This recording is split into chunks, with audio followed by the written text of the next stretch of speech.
नमस्कार, मैं आपके साथ प्रशांत धीमान। इस वक्त मैं बनारस में हूँ और बनारस में ये वही रास्ता है जो मुक्ति की तरफ जाता है, यानी घाटों की तरफ जाता है। यही रास्ता मणिकर्णिका घाट की तरफ जाता है। यही वो रास्ता है जो गंगा जी के दर्शन यहाँ से जाकर के होते हैं। इसी गंगा के पुत्र कहते हैं खुद को नरेंद्र मोदी। नरेंद्र मोदी कहते हैं, ना मैं बनारस आया हूँ ना मुझे किसी ने भेजा है, मुझे माँ गंगा ने बुलाया।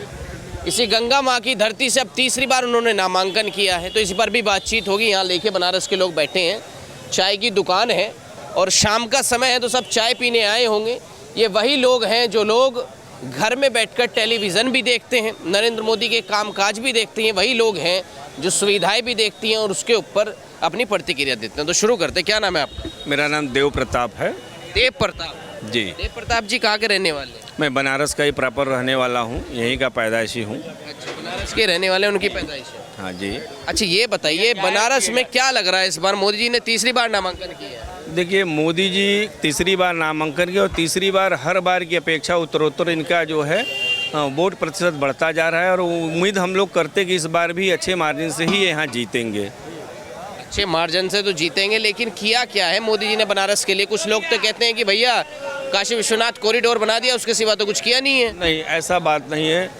मोदी जी ने बनारस के लिए बहुत कुछ किया है। मेरी जितनी उंगलियां हैं वो कम पड़ जाएंगी यदि मैं उसके बारे में गिनाऊंगा। पहले उन्होंने कॉरिडोर तो बनवाया ही बनवाया। आप ये जो लैंप लाइटें देख रहे हैं, इन्होंने इसको चेंज करवाया। जिस फुटपाथ पे यार बैठे इसको अच्छे से इन्होंने बनवाया। काशी बहुत गंदा शहर हुआ करता था, उसके इंडेक्स में इन्होंने जो है ऊंचाई पे ले आया और काशी आज बहुत क्लीन शहरों में से है। और बिजली की जो व्यवस्था है उन्होंने बहुत अच्छा किया है। इस तरीके के नाना प्रकार का जो है इन्होंने सर्वांगीण विकास काशी का किया ही है, इसमें कोई संदेह की बात नहीं है। और रही बात मोदी जी जब तक काशी से लड़ेंगे वो लगभग तब तक जीतते ही रहेंगे।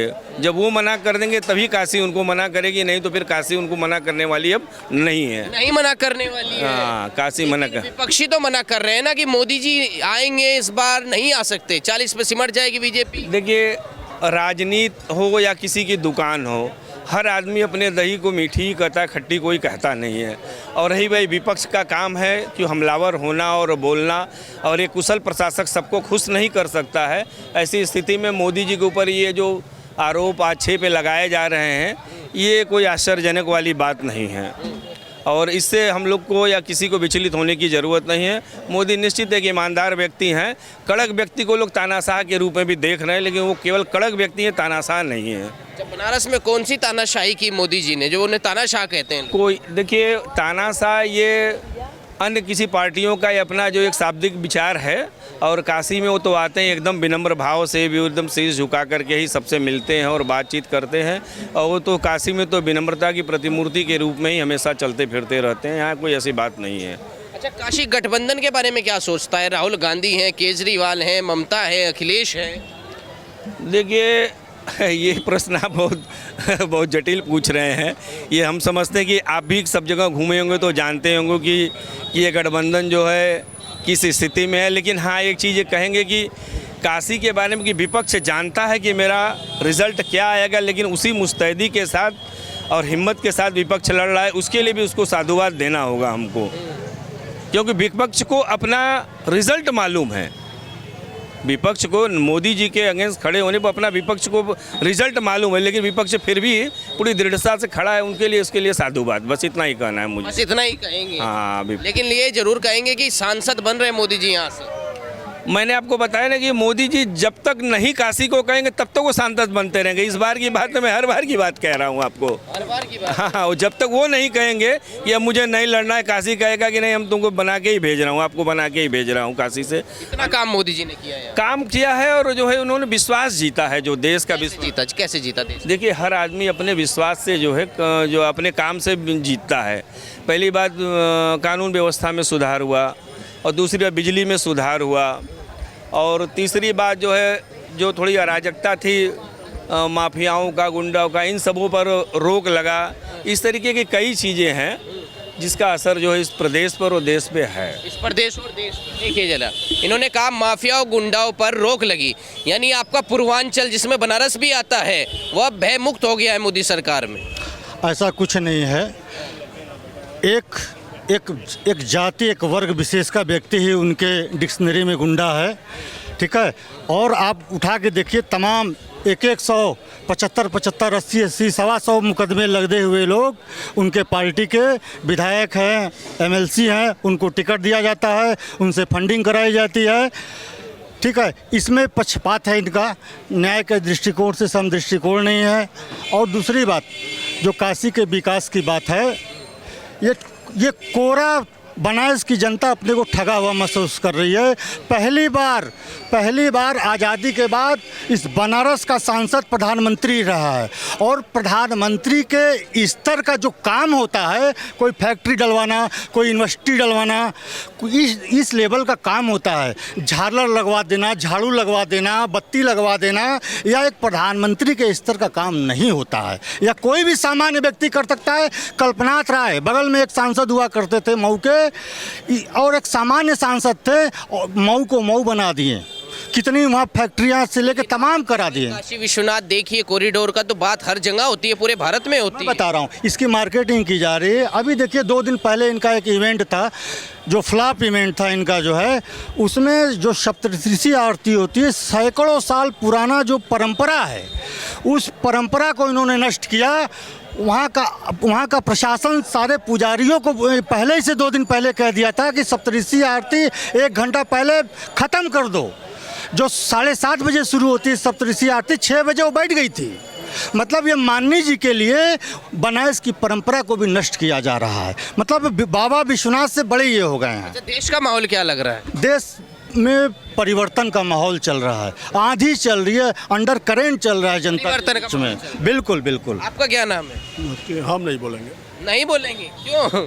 उधर आगे CBI आ सकती है। अच्छा, आपका क्या नाम है?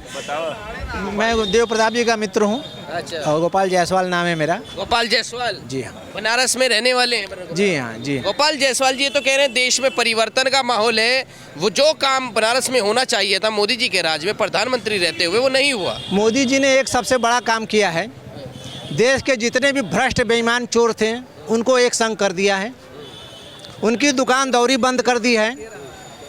वो एक घाट पे चले गए हैं पानी पीने के लिए, और हमारा शेर घाट के किनारे खड़ा है। मोदी ने किसको वो कह काम रहे हैं? किया है, बब्बर शेर, मेरे बब्बर शेर। जी। कैसे हुए बब्बर शेर? क्या किया? सारे उन्होंने विपक्ष को एक किनारे खड़ा कर दिया। जो कभी एक दूसरे को देखकर जलते थे, मरते थे, लड़ते थे, लेकिन उन्होंने सारे बेईमानों को इकट्ठा एक जगह कर दिया।